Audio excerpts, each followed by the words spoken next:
Hi friends, எல்லோரும் எப்படி இருக்கீங்க? இப்போ வீடியோவில் காலையில் ஏஞ்சிங்க.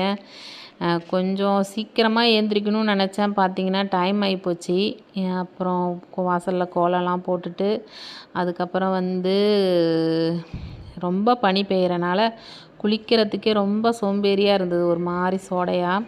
அதுக்கப்புறம் ஐயோ நேரம் ஆகுதே, அப்புறம் டைம் ஆகிடும்னு சொல்லி அப்புறம் ஹீட்ரு இருக்கிறனால தப்பித்தேன். ஹீட்ரு போட்டு சுட தண்ணி வந்தனால தலைக்கு ஊற்றிட்டேன். அதுக்கப்புறம் பார்த்தீங்கன்னாக்கா வடை தாங்க சுட்டுட்ருந்தேன். சும்மா சிம்பிளாகவே நிறையா செய்யலை. ஏன்னா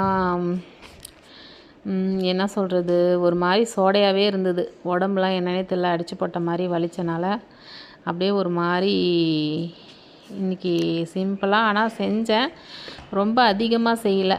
எனக்கு ஒரு ஆசை, ஒரு 4-5 பேருக்கெலாம் சாப்பாடு கூப்பிட்டு போடணுன்னு. சமையல் கூடயும் பண்ணிடலாங்க. ஆனால் அந்த சாப்பாடு போட்டு எடுக்கிறதுக்குள்ளே ரொம்ப போதும்னு ஆகிடுது. அப்புறம் நாங்கள் எப்பயுமே ரெகுலராக ஒரு அம்மாவுக்கு கொடுப்போம். அது ஒரு பாக்ஸில் போட்டே நான் கொடுத்துட்டேன்.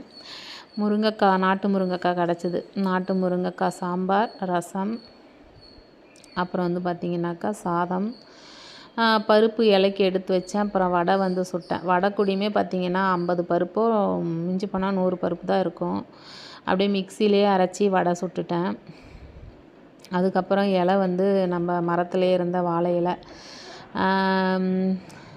அந்த வாழை இலை இருந்தனால நல்ல வேலை மொனை இலை கிடச்சிது. ஏற்கனவே வீட்டில் தடுக்கலை இருந்துருச்சு.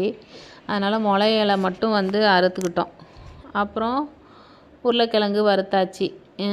கூட்டு வைக்கலான்னு பார்த்தேன். கூட்டு வைக்கிறதுக்கு சுரக்காவை பார்த்தா சுரக்கா ரொம்ப வீணாயிடுச்சு. ரொம்ப கூலிங் தாங்காமல் ஃப்ரிட்ஜில் தான் இருந்தது. ஒரு 4 நாள் ஆயிடுச்சு. அதனால் பார்த்திங்கன்னா ஒரு மாதிரி வெம்பிட்ட மாதிரி ஆயிடுச்சு. அதுக்கப்புறம் அதை கூட்டை கட் பண்ணிட்டேன். அப்புறம் தக்காளி ரசம், பருப்பு தக்காளி ரசம் வச்சுட்டு பாசிப்பருப்பு பாயாசம் வச்சு, அதுக்கப்புறம் பார்த்திங்கனாக்கா சிம்பிளாக தாங்க வடை சுட்டு அப்பளம் பொரித்து சாப்பிட்டோம்.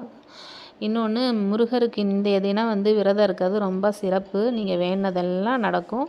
அதே மாதிரி நான் வேண்டினதெல்லாம் நடக்கணும்னு நீங்களும் இறைவனை வேண்டிக்கோங்க. நன்றி, வணக்கம்.